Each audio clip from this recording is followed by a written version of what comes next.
dahil sa mga ginawa ko naging outstanding ko yung university. Kaya sabi ko, I don't want to die just like this. Kahit paano yan ang maalam na pwede ko i-share sa mga tao. Halina at balikan natin ang kwento sa tagumpay ni Sir Joselito Carpena Jr. Nag-aral si Joselito sa Santo Tomas University at kumuha ng kursong College of Commerce at namasukan bilang student worker sa library ng UST. Hindi naging madali kay Joselito ang lahat dahil kailangang magmano-manong hanapin at basahin ang mga card catalog at mag-update ng libro. Dahil sa pagpupursige at nagustuhan ni Joselito ang pagtatrabaho sa library, nag-shift siya ng course sa education major in librarian science.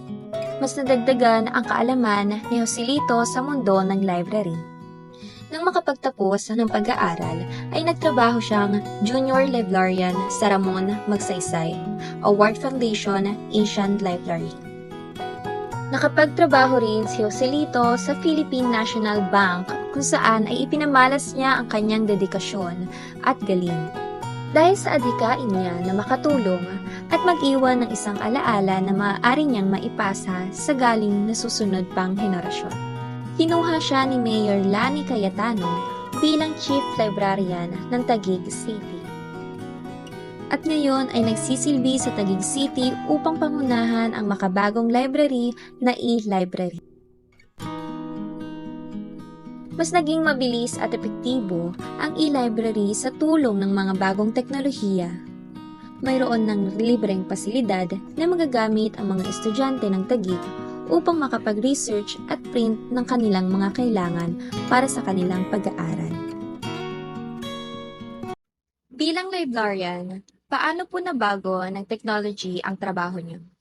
Yung pagkakaroon ng technology, may mga advantage and disadvantages, di ba? Ang advantage, meron yung app, software, at yung website. Ang library, kung merong library system, napapadali nito ang trabaho ng librarian. Lalo sa cataloging, sa mga paggawa ng reports, sa mga inventory, napakalaking bagay. Dahil sa patuloy na pag-unlad ng technology, naniniwala po ba kayo na darating ang araw na mawawala na ang mga libro at ang internet na lamang ang magsisilbing libro? Andiyan pa rin ng mga libro. Kaya nga lang, yung production ng libro, yung paglilimbag, hihina. Kasi andiyan na yung internet. Kung ang lahat ay dumedepende na sa internet, naniniwala po ba kayong darating ang araw na hindi nakakailanganin ang mga librarian?